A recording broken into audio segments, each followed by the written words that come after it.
कोशिका यानी सेल के बारे में पढ़ेंगे। इसके पहले के जो चैप्टर हैं जैसे इंट्रोडक्शन ऑफ बायोलॉजी, उसमें हमने जीव विज्ञान के जो भी बेसिक्स थे उस सबको बता दिया।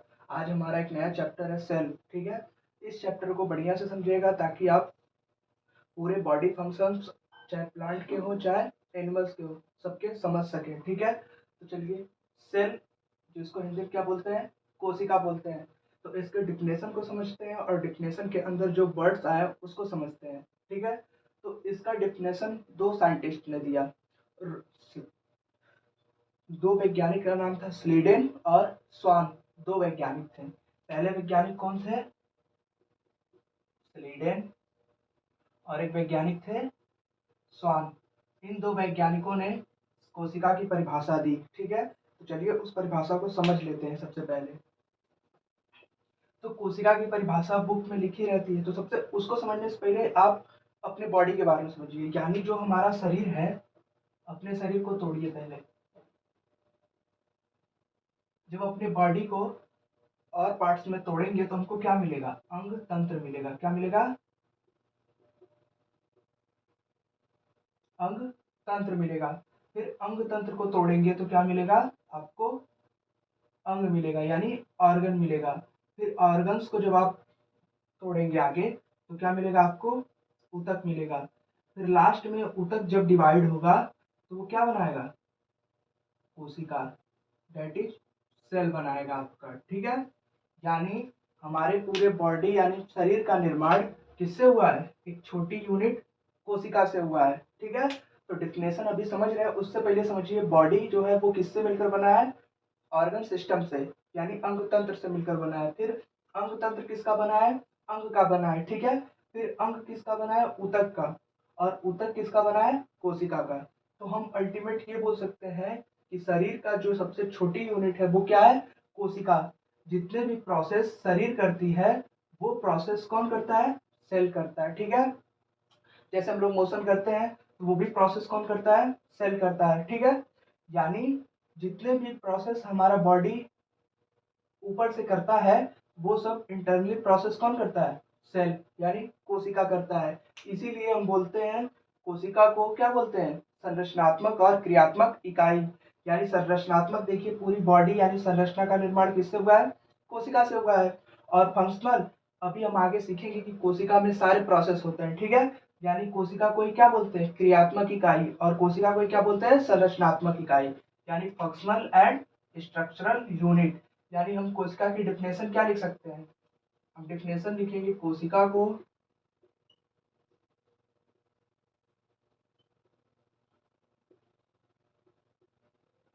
संरचनात्मक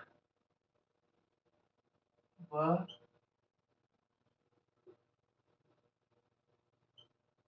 क्रियात्मक इकाई इकाई कहते हैं। यानी कोशिका को क्या बोलते हैं, संरचनात्मक और क्रियात्मक इकाई, स्ट्रक्चरल एंड फंक्शनल। यानी शरीर के जितने भी प्रोसेस है, जितनी भी प्रक्रियाएं वो कहाँ होती हैं, कोशिका में होती हैं। और जो पूरे शरीर का निर्माण है वो किससे हुआ है, कोशिका से। इसीलिए हम बोलते हैं कोशिका को संरचनात्मक और क्रियात्मक इकाई। ये रहा इसका परिभाषा। परिभाषा समझने में कोई दिक्कत नहीं होगी, ठीक है। बस इसको याद रखिएगा, आपसे सीधे क्वेश्चन पूछेगा कि शरीर की सबसे छोटी इकाई किसे बोलते हैं, कोशिका को बोलते हैं। शरीर का निर्माण जिस सबसे छोटी इकाई से हुआ है उसका नाम बताइए, कोशिका। आपसे पूछेगा शरीर की संरचनात्मक और क्रियात्मक इकाई किसे कहते हैं, तो कोशिका को कहते हैं, ठीक है। तो दो तीन प्रश्न घुमा के पूछेंगे इससे, तो आप बता दीजिएगा। बस इतना समझिए कि कोशिकाएं जब आपस में मिलेंगी तो क्या बनाएगा, ऊतक यानी टिश्यू बनाएगा। जब टिश्यू बहुत सारे मिलेंगे तो ऑर्गन बनाएगा। जब बहुत सारे ऑर्गन किसी एक प्रोसेस को करेंगे तो वो अंग तंत्र कहलाएंगे। और बहुत सारे अंग तंत्र मिलके एक शरीर का निर्माण करेंगे। जैसे हमारे शरीर में अंग तंत्र क्या है, उत्सर्जन तंत्र है, श्वसन तंत्र है। इन सब में ऑर्गन क्या लगते हैं, जैसे श्वसन तंत्र में आपके लंग्स यूज होते हैं, तो ये क्या है, हमारा अंग है। तो यानी श्वसन तंत्र में कौन सा अंग यूज होता है, लंग्स यानी फेफड़ा।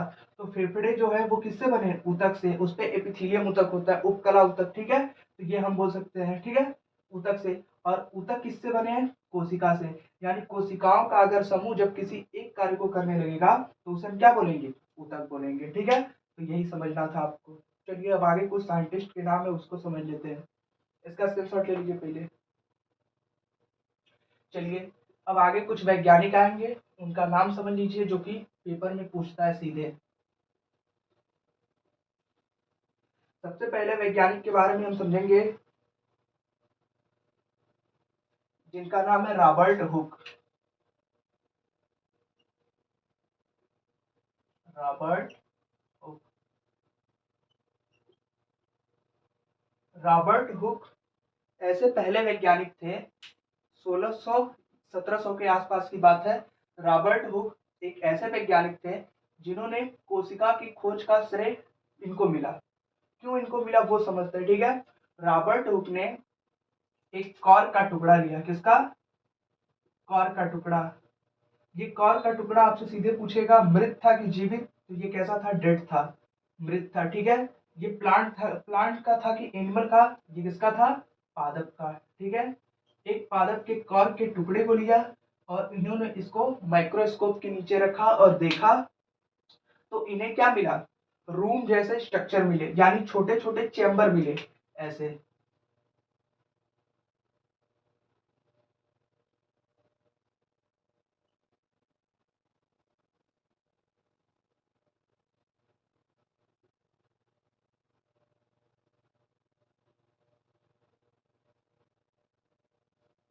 यानी इनको ऐसे क्या मिले? छोटे छोटे चेंबर मिले, खाली मिले एकदम।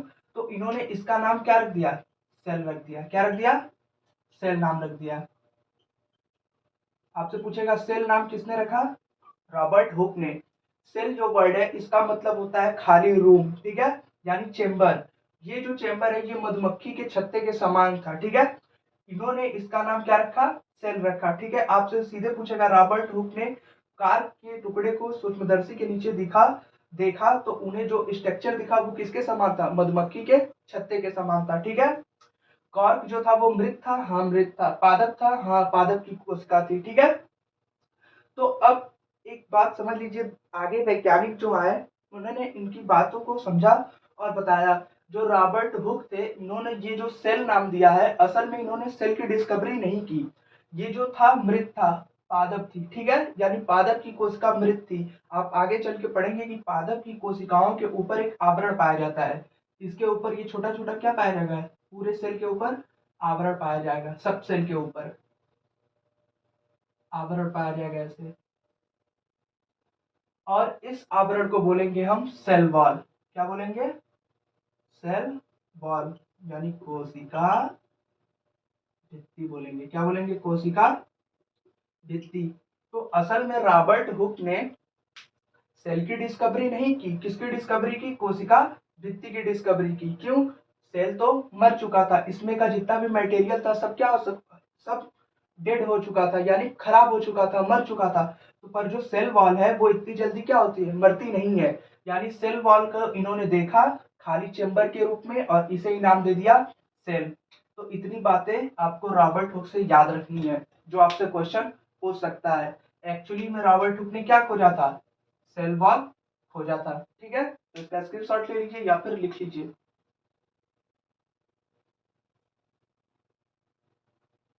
अब हम इसके आगे समझेंगे कुछ वैज्ञानिक आए। जैसे आपसे सीधे पूछेगा मृत कोशिका की खोज किसने की? रॉबर्ट हुक ने। सबसे पहले इन्होंने बताया, इसलिए कोशिका की खोज का श्रेय किसको जाता है? रॉबर्ट हुक को जाता है। अब आगे समझते हैं जीवित कोशिका की खोज के बारे में, यानी लिविंग सेल के बारे में समझते हैं, ठीक है। तो आप एक वैज्ञानिक का नाम सुने होंगे, लिवेन हॉक। लिवेन हॉक ऐसे वैज्ञानिक थे जिन्हें जीवित कोशिका के अध्ययन के नाम से जाना जाता है। चाहे जीवाणु की हो चाहे शुक्राणु की, इन सबकी जीवित कोशिकाओं को देखने का काम किसने किया? लिवेन हॉक।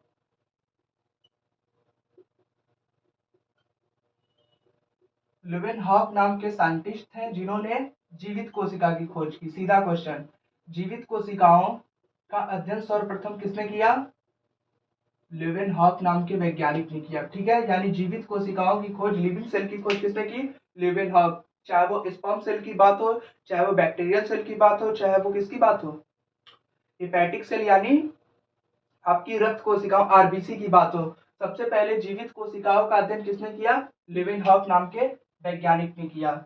ये दो नाम आप याद रखेंगे, लिवेन हॉक और रॉबर्ट हुक। यानी आपसे पूछेगा जीवित कोशिकाओं की खोज किसने की? लीवेनहॉक ने। आप इसके पहले वाले चैप्टर में हमने आपको लीवेनहॉक से रिलेटेड एक क्वेश्चन बताया था, उसको कमेंट करिएगा आप लोग, ठीक है। यानी जीवित कोशिकाओं का श्रेय लीवेनहॉक को और मृत कोशिकाओं का श्रेय रॉबर्ट हुक को। असल में रॉबर्ट हुक ने कोशिका नहीं खोजी थी, क्या खोजा था? सेल वॉल खोजा था, ठीक है। चलिए आगे समझते हैं। ये बातें याद रख लेंगे, ठीक है, ज्यादा कोई टफ नहीं है। दो ही बात है, अभी तक हमने दो ही वैज्ञानिक का नाम सीखा, जाना सुना, रॉबर्ट हुक और एक वैज्ञानिक थे लेवेन हॉक। नाम से ही इनके आपको क्वेश्चन याद आ जाना चाहिए। जैसे हमने रॉबर्ट हुक नाम लिया तो आपके दिमाग में इनसे बनने वाला क्वेश्चन आ जाना चाहिए कि यही वो वैज्ञानिक थे जिन्होंने कार का क्या लिया, टुकड़ा लिया और मृत कोशिका की खोज की। लेवेनहॉक जीवित कोशिका की खोज की। अब समझते हैं, एक बहुत ही सिद्धांत आया बहुत ही अच्छा, जिसको दो वैज्ञानिक लाए, स्लीडेन और स्वान, जिसको बोला जाता है कोशिका सिद्धांत, सेल थ्योरी। कोशिका सिद्धांत जिसको बोलते हैं सेल थ्योरी। सेल थ्योरी को समझिए। कोशिका सिद्धांत दो वैज्ञानिकों ने लाया। कितने वैज्ञानिकों ने? दो, स्लीडेन और स्वान। स्लीडेन और स्वान नाम के दो वैज्ञानिकों ने कोशिका सिद्धांत दिया। आपसे सीधे पूछेगा कोशिका सिद्धांत को देने वाले दो वैज्ञानिक कौन थे? स्लीडेन और स्वान थे। तो इन्होंने क्या बताया? इन्होंने वही बात बताई जो आपको अभी पढ़ के आए हैं। इन वैज्ञानिकों ने कोशिका सिद्धांत में सबसे पहला सिद्धांत दिया कि सभी जीवों का निर्माण किससे हुआ है? कोशिका से हुआ है। तो हम यहाँ लिख दे रहे जीवों का निर्माण किससे हुआ है?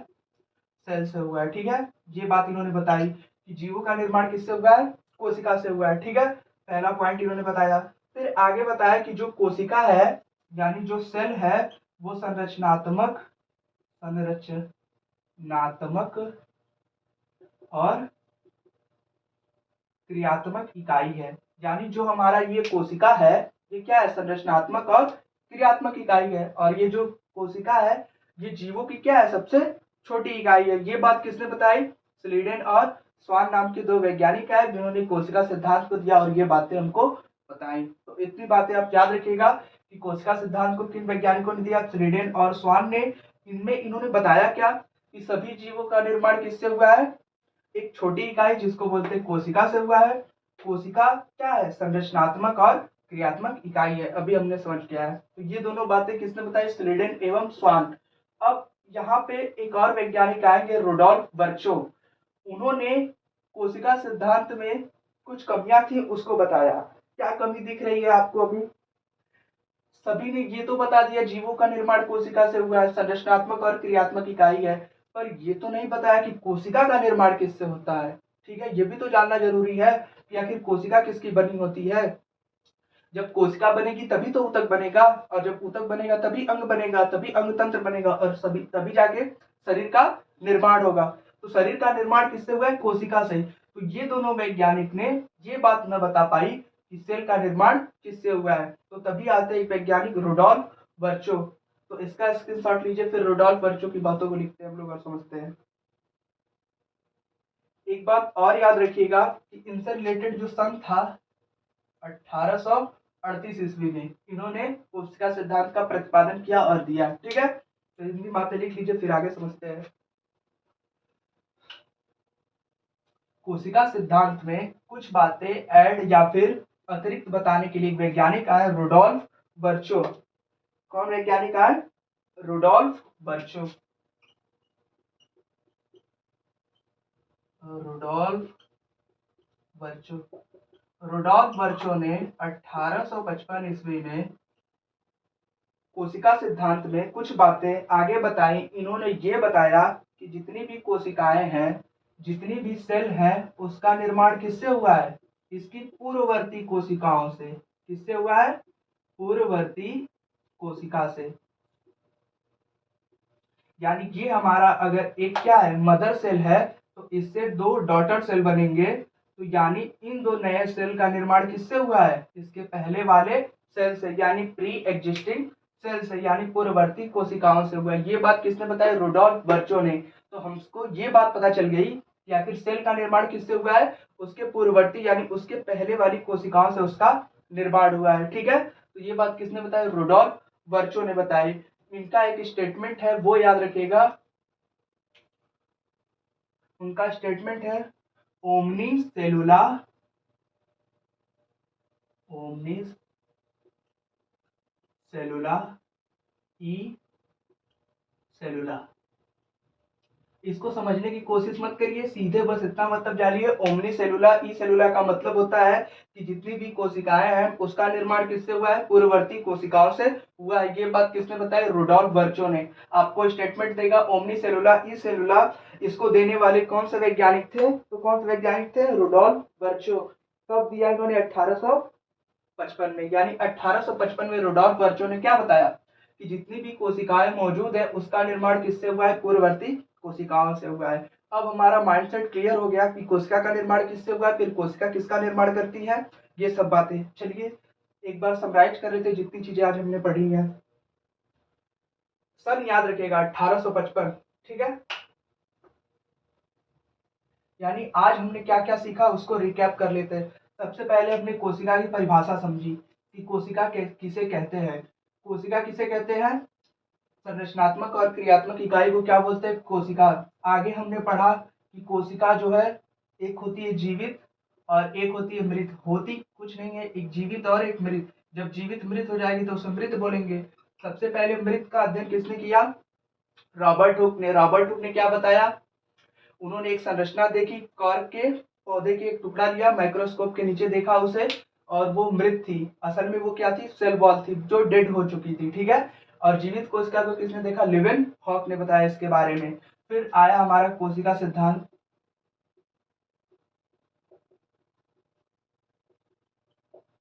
कोशिका सिद्धांत दो वैज्ञानिकों ने दिया,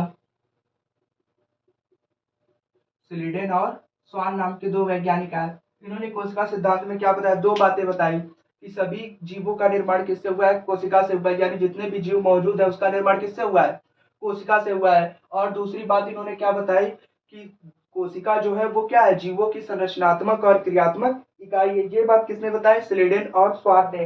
इन्होंने एक बात न बता पाई कि कोशिका का निर्माण किससे हुआ है, तो उसको आगे बताने के लिए हमारे एक वैज्ञानिक आए, रुडोल्फ वर्चो। रुडोल्फ वर्चो नाम के साइंटिस्ट थे जिन्होंने क्या बताया, इन्होंने बताया कि जितने भी सेल मौजूद होते हैं उनका निर्माण किससे हुआ है, पूर्ववर्ती कोशिकाओं से हुआ है, ठीक है। यानी जो सेल है वो डेड होता है, फिर क्या होता है, वो बनता भी है, ठीक है। सेल कहाँ बनता है, अस्थि मज्जा में बनता है, ये हम आगे पढ़ेंगे, ठीक है। यानी जितने भी सेल है उसका निर्माण किससे हुआ है, प्री एग्जिस्टिंग सेल से, यानी उसकी पूर्ववर्ती कोशिकाओं से हुआ है। ये सब चीजें आज हमने आज की क्लास में पढ़ा। अब इसके आगे की क्लास में हम समझेंगे बहुकोश की जीव, एक कोश की जीव के बारे में, यूकैरियोटिक प्रोकैरियोटिक के बारे में अंतर को समझेंगे। आज का वीडियो यहीं तक रहने देते हैं।